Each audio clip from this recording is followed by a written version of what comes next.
বাংলাদেশের শেয়ার বাজারে আমরা প্রায়ই একটা কথা শুনি, এই কোম্পানিটা আন্ডার ভ্যালুড অবস্থায় আছে, এই কোম্পানিটা ওভার ভ্যালুড অবস্থায় আছে। কিন্তু আমরা খুব কম বিনিয়োগকারী সত্যিকারের ভ্যালুটা বুঝে তারপর বিনিয়োগ করি। তো আমরা আজ বিশ্লেষণ করব ম্যাগনা লাইফ ইন্স্যুরেন্স। আমাদের সিলেক্টেড 50টা স্টক আমরা ভ্যালুগুলো বের করার চেষ্টা করছি, ইন্ট্রেস্টিং ভ্যালু। দেন বের করার পরে আমরা সিদ্ধান্ত নেব ভবিষ্যতের ক্ষেত্রে আমাদের কাজে দেবে কোন স্টকটা কত দামে মার্কেটে আছে আর এর ন্যায্য মূল্যটা কত। সেই পর্যায়ে আজকে মেঘনা লাইফটা আমরা দেখছি। তো এই স্টকটি অনেকেই আছে অবহেলা করে, কিন্তু অনেক ভ্যালু ইনভেস্টর এই স্টকটার মধ্যে একটা শক্তিশালী অপরচুনিটি খুঁজে পান। তো আজকে ভিডিওতে আমরা জানবো মেঘনা লাইফের ফান্ডামেন্টাল ভিত্তিটা কি, ফান্ডামেন্টাল অ্যানালাইসিসটা করবো, শক্তিমত্তাটা দেখব। দেন হচ্ছে 5টা ডিফারেন্ট মেথডে আমরা ভ্যালুয়েশন করব, অন্তর্নিহিত মূল্যটা বের করব। দেন কেউ যদি এই স্টকটাতে বিনিয়োগ করে তার রিস্ক কি পর্যায়ে আছে এবং রিওয়ার্ড কি পর্যায়ে পাবে এটা বোঝার চেষ্টা করব। আর শেষ পর্যন্ত এই স্টকটি ফিউচার উইনার হতে পারবে কিনা সেটা বোঝার চেষ্টা করব।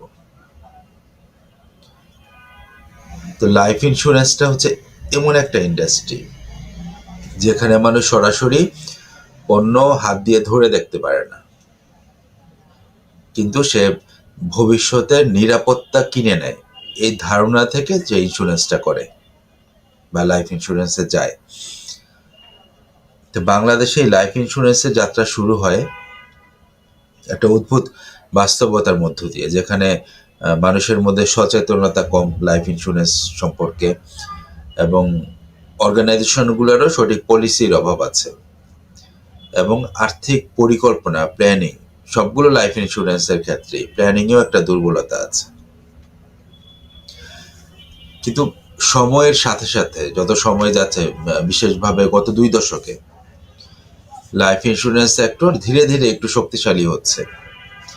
মানুষ তার পরিবার, সন্তান, ভবিষ্যৎ এই শব্দগুলো মানুষের মনে একটা ঝুঁকির অনুভূতি তৈরি করে। যখন আমরা আমাদের পরিবার নিয়ে ভাবি, সন্তান নিয়ে ভাবি, ভবিষ্যৎ নিয়ে ভাবি, একটা আনসার্টেনিটি আমাদের মধ্যে চলে আসে। আর ঠিক সেই প্রয়োজন থেকে উঠে এসেছে মেঘনা লাইফ ইন্স্যুরেন্স।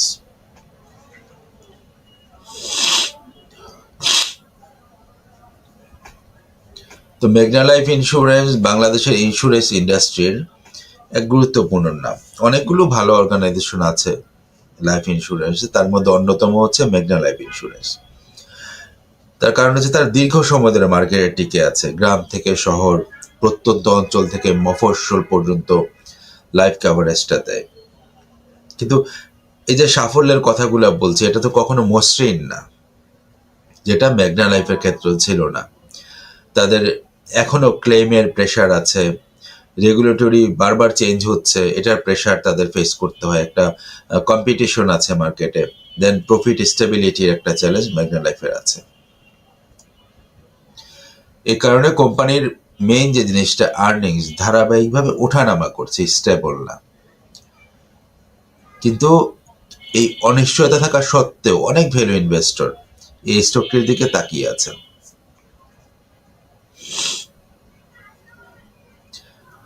আমরা যদি ওর রেভিনিউ এবং প্রফিট স্টোরিটা দেখি, সর্বশেষ ফাইন্যান্সিয়াল যে ডাটাটা আমরা পেয়েছি মেঘনা লাইফের, ওখানে ওর রেভিনিউটা পেয়েছি আমরা 4.08 বিলিয়ন টাকা, নেট প্রফিট পেয়েছি 276 মিলিয়ন টাকা, এবং নেট প্রফিট মার্জিন পেয়েছি 6 থেকে 7%-এর মধ্যে। লাইফ ইন্স্যুরেন্স সেক্টরটা মার্কেটটাই একটু স্লো, কিন্তু রাজস্বটা অত্যন্ত স্থিতিশীল। তার ধারাবাহিকতায় মেঘনা লাইফটাও প্রফিট করছে, এটাই তো বড় বিষয়, প্রফিট করছে। কারণ ইন্স্যুরেন্স সেক্টরে ক্লেম রেশিও বাড়লে কোম্পানি দ্রুত ক্ষতিতে চলে যায়। এখন আমরা দেখি মেঘনা লাইফের ইপিএস, পিই, পিএস কি পর্যায়ে আছে। তো ইপিএসটা মেঘনা লাইফের ক্ষেত্রে আমরা পেয়েছি 6.51 টাকা। কারেন্ট পিই হচ্ছে 7 to 7.5x। মার্কেট পিই হচ্ছে 15 থেকে 18।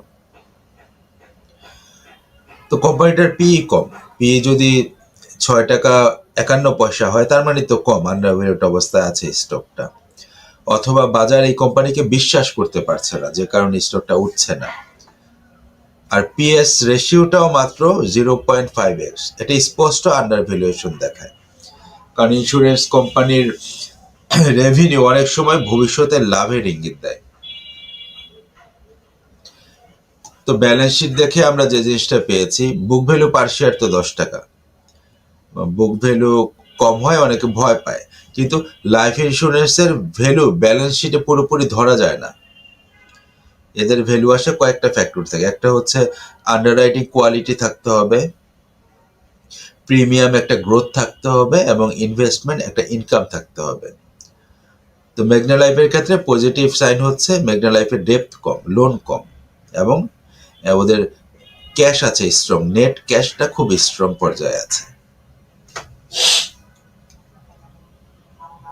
তো যেটা আমরা আগে বললাম, ওর ইপিএস হচ্ছে 6 টাকা 51 পয়সা, আর পি পেয়েছি আমরা, মার্কেট পি হচ্ছে 15 থেকে 18, আর মেঘনা লাইফের ক্ষেত্রে আমরা পি পেয়েছি 7 থেকে 7.5। তো আমরা যদি পিই বেসড ভ্যালুয়েশনটা করি, ইন্ট্রিনসিক ভ্যালুটা বের করি, মেঘনা লাইফের ক্ষেত্রে ফেয়ার ভ্যালুটা হয় 65 থেকে 78 টাকা। দেন আমরা আর্নিং পাওয়ার ভ্যালুতে ওর ইন্ট্রিনসিক ভ্যালুটা বের করার চেষ্টা করেছি।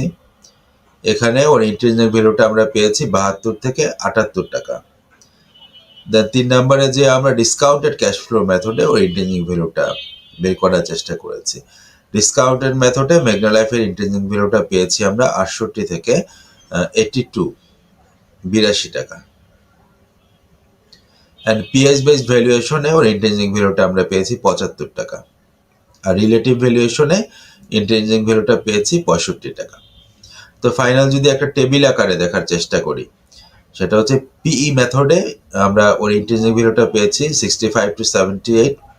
ইপিভি মেথডে আমরা ওর ইন্ট্রিনসিক ভ্যালুটা পেয়েছি 72 78, and ডিসিএফ মেথডে ইন্ট্রিনসিক ভ্যালু পেয়েছি 68 to 82, and পিএস অ্যাডজাস্টেড মেথডে ওর ইন্ট্রিনসিক ভ্যালুটা পেয়েছি 65 to 75, and যদি পিআর কম্প্যারিজন করি সেক্ষেত্রে ওর ইন্ট্রিনসিক ভ্যালুটা পেয়েছি আমরা 65 to 78। তো মেঘনা লাইফের ক্ষেত্রে ওভারঅল ইন্ট্রিনসিক ভ্যালু রেঞ্জটা হচ্ছে 65 to 80 টাকা। কারেন্ট প্রাইস যদি 49 থেকে 50 টাকা হয়, তাহলে সম্ভাবনা আছে অলমোস্ট 30% থেকে 60% পর্যন্ত আপ হওয়ার একটা সম্ভাবনা আছে। তো মেঘনা লাইফের মেন ওদের কি স্ট্রেংথ আছে আর কি উইকনেসটা আছে, এটা একটু দেখার চেষ্টা করি। ওদের মেন স্ট্রেংথ হচ্ছে ওদের পি রেশিওটা লো পি রেশিওতে আছে, আন্ডার ভ্যালুয়েশন আছে, এবং লার্জ একটা রেভিনিউ বেস আছে ওদের, নেট ক্যাশটা পজিটিভ আছে, এবং ক্লেমটাও স্টেবল, ওরা আদায় করতে পারছে। তো সম্ভাবনা আছে রিরেটিং হওয়ার মেঘনা লাইফের ক্ষেত্রে। আর উইকনেস যদি আমরা দেখি, উইকনেস হচ্ছে 5 বছরের লাভটা কমেছে। ডিভিডেন্ড যে খুব ভালো দিচ্ছে তাও না, সাস্টেইনেবল না, লিকুইডিটি কম, বুক ভ্যালু দুর্বল, এবং ইন্স্যুরেন্স সেক্টরে ক্লেমটা সবসময় একটা আনসার্টেনিটি থাকে। তো ইনভেস্টমেন্ট প্ল্যানিং এর ক্ষেত্রে আমরা কিভাবে আপসাইড ভিএস ডাউনসাইডটা নির্ধারণ করব, সেক্ষেত্রে ওর আপসাইড পটেনশিয়াল পসিবিলিটি আছে, price could move toward 65 to 80 range. এক্ষেত্রে আমাদের সেক্টর গ্রোথ প্লাস এওয়ারনেসটা দেখতে হবে। ওর স্ট্রং ক্যাশ পজিশন তো আছেই, আর আরেকটা হচ্ছে আন্ডার ভ্যালুড অবস্থায় আছে। আর ওর রিস্ক কি আছে, আর্নিংস আবার কমে যেতে পারে, যদি কমে ও রিস্কের মধ্যে পড়ে যাবে, এবং রেগুলেটরি চেঞ্জ হয় বারবার, রেগুলেটরি বারবার চেঞ্জ হলে কোম্পানিও আনস্টেবল হয়ে যাবে। এগুলোই হচ্ছে মেঘনা লাইফের রিস্ক। তো ফাইনাল যদি একটা ভার্ডিক তৈরি করার চেষ্টা করি আমরা মেঘনা লাইফের ক্ষেত্রে, এটা এরকম হতে পারে। মেঘনা লাইফ ইন্স্যুরেন্স একটি ভ্যালু উইথ রিস্ক স্টক, দাম কম, সম্ভাবনা আছে, কিন্তু ঝুঁকিও আছে।